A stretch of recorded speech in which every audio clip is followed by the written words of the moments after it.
Hello, everyone, and welcome to the MediBite channel. I'm a healthcare professional here at MediBite, and I am absolutely thrilled to guide you through today's explainer. We're going to be diving into a deeply personal yet incredibly important topic, an overview of sexual function and dysfunction in women. My goal today is to explain this whole complex area to you in a complete, detailed, and really easy to understand way, kind of breaking down the science so you walk away feeling informed and, most importantly, empowered. To really kick things off, we kind of have to ask ourselves what actually drives female sexual health and what on earth happens when it gets disrupted. It's really the anatomy of an experience. You see, female sexual function isn't just a simple physical mechanism. It's this profound, beautifully complex intersection of your thoughts, your emotions, hormones, and nerves. By the end of this explainer, you're going to have a really clear grasp of how this delicate balance works and exactly what can be done when things go off track. Here's a quick look at our roadmap. We'll start with normal female sexual function, then move into understanding sexual dysfunction and the mind-body connection. After that, we'll cover genitopelvic pain disorders, diagnosing the root cause, and finally wrap up with treatments for finding relief. Before we get into all the clinical details, let's start with a really vital number: 12%. Roughly 12% of women in the United States face sexual dysfunction. That's millions of women. So if you or someone you love is experiencing these challenges right now, I want you to hear this loud and clear. You are absolutely not alone. It's incredibly common, it's a recognized medical issue, and best of all, it's highly treatable. Okay, moving right into Section 1, normal female sexual function, establishing the baseline. Let's dive into what a normal sexual response cycle actually looks like. It generally flows through 4 connected steps. Step 1 is desire, or libido. That's basically the mental wish to engage in intimacy. Step 2 is arousal, which is kind of twofold. It's the subjective feeling of excitement plus the physical increase of blood flow to the genital area, which causes engorgement and lubrication. Step 3 is orgasm, the rhythmic contraction of muscles and that climax of excitement. And finally, step 4 is resolution, which is that wonderful sense of well-being and physical relaxation that follows. Now, for women, mental desire and physical arousal are intimately connected. One literally feeds directly into the other. Section 2. Understanding sexual dysfunction. Let's see what happens when that baseline gets disrupted. So what does dysfunction actually mean medically? Well, sexual dysfunction encompasses a whole range of issues. It could be pain during intercourse, involuntary muscle spasms, maybe a sudden total lack of interest in sex, or problems reaching orgasm. But for a doctor to give a formal diagnosis, 2 critical criteria absolutely must be met. These problems have to cause you significant personal distress, and they must persist for at least 6 months. Bottom line, if it's not bothering the patient, it's not clinically classified as a disorder. On to Section 3, the mind-body connection and the causes of dysfunction. It is fascinating to realize how this complex web of causes overlaps. Under the psychological umbrella, things like untreated depression can just directly shut down your desire. Situationally, high stress or relationship problems completely distract the brain, basically blocking arousal from even happening. And physically, we see things like menopause, where a drop in estrogen physically thins and dries out vaginal tissues. And look at medications. Taking an SSRI antidepressant can interfere with sexual function, but so can the untreated depression it's meant to cure. It's a really delicate balancing act. Physical changes quickly trigger psychological anxieties, and of course, vice versa. Section 4. Genitopelvic pain disorders. We're taking a closer look at pain and spasms.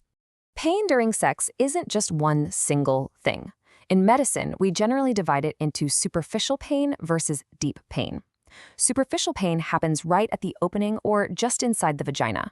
This could be something like provoked vestibulodynia, which is a severe, sharp, burning pain when touched, or it could simply be a lack of lubrication. Deep abdominal pain, on the other hand, occurs further inside during penetration. This is often a massive red flag for internal physical issues, things like endometriosis, uterine fibroids, or pelvic inflammatory disease. Figuring out exactly where it hurts is the first major clue to finding the fix. Now let's talk about a very specific and honestly a very misunderstood condition. Levatori-Ani syndrome. You might have heard it called vaginismus in the past. This is the involuntary contraction, or basically a severe spasm of the main pelvic floor muscle. The real tragedy of this condition is that it's often triggered by the mere anticipation or fear that intercourse is going to be painful. The brain is literally trying to protect the body by locking the door, so to speak. The muscles tighten up automatically, which of course makes any attempt at penetration incredibly painful, and that just feeds into a vicious, totally stressful cycle. Section 5. Diagnosing the root cause. Let's walk through the clinical process. Finding the root cause requires a really compassionate, collaborative process between you and your doctor. It always starts with a detailed interview, and I don't just mean a list of symptoms. We're talking about relationships, daily stress, and sometimes even past trauma. Following that conversation is a physical pelvic examination. Doctors might use a simple cotton swab, gently touching different areas to map out exactly where the pain is coming from. They'll also check the internal pelvic muscles to see if they're involuntarily holding tension. Now, I know pelvic exams can cause a lot of anxiety, but there are several brilliant, empowering ways we can make these exams safe and comfortable, especially for women already experiencing pain. You've got options. You can discuss a communication plan, like a stop word with your doctor beforehand. You can actually ask to hold a mirror so you can see exactly what the doctor sees, completely removing the fear of the unknown. You can even place your hand over the doctor's hand to help guide the exam. That gives you a direct, physical sense of control. Remember, you are the boss of your own body in that exam room. Which brings us to Section 6, treatments for finding relief. Let's get into some empowering options. Let's look at the progression of treatments available today. We usually start with foundational strategies, improving communication with your partner, and practicing mindfulness to just try and stay in the moment without all that anxiety. Next, utilizing good quality water or silicone-based lubricants to alleviate any dryness. From there, we step up to targeted clinical treatments like pelvic floor physical therapy, and finally, specific medical and psychological interventions. Let's look a little closer at those last two. Pelvic floor physical therapy is, for sure, an absolute game changer. These specialized therapists teach women how to consciously relax tight spasming muscles. They use soft tissue massage and trigger point release to physically relieve tension. They might even use biofeedback, which is super cool. It helps you literally see your muscle activity on a computer screen. And for conditions like Levator-Ani syndrome, they use progressive desensitization. That involves using specialized dilators of gradually increasing sizes. It allows those pelvic muscles to slowly, safely get used to pressure without automatically contracting out of fear. Over on the medical side, if a lack of estrogen during menopause is thinning the vaginal tissues and causing pain, doctors can prescribe targeted vaginal estrogen or DHEA suppositories that directly restores the tissue right there without affecting your whole body.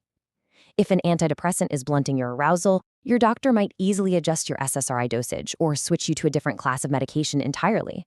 And psychologically, cognitive behavioral therapy, or CBT, along with dedicated sex therapy, can be incredibly effective in untangling negative thoughts, addressing any past trauma, and just restoring a healthy, positive mindset towards intimacy. I really want to highlight an absolutely crucial point about aging. Yes, it's true that menopause brings physical changes. Less estrogen, thinner tissues, less natural lubrication. But it is a massive, massive misconception that this means a satisfying sexual life just has to end. Age-related changes are completely natural, but the dysfunction they sometimes cause is highly treatable. You do not have to accept pain or a total loss of intimacy just because you're getting older. No way. So, I want to leave you with this final, really encouraging takeaway. Sexual dysfunction isn't a given at any age, and it is certainly not something you ever have to suffer through in silence. A healthy mind-body connection can absolutely be restored with the right, compassionate care. So, what's stopping you from reclaiming the intimacy and health you deserve? If any of the symptoms we've discussed today resonate with you, I highly encourage you to go speak with your doctor or a gynecologist. There are whole teams of specialists out there ready to help you reclaim your quality of life. Thank you so much for joining me for this explainer. I really hope it brought you some clarity and a whole lot of confidence. If you found this information valuable, please hit that like button, share it with anyone in your life who might benefit from hearing it, and definitely don't forget to subscribe to the MediaBite channel for more deep dives into your health. Keep learning, stay focused on your well-being, and I'll see you in the next one.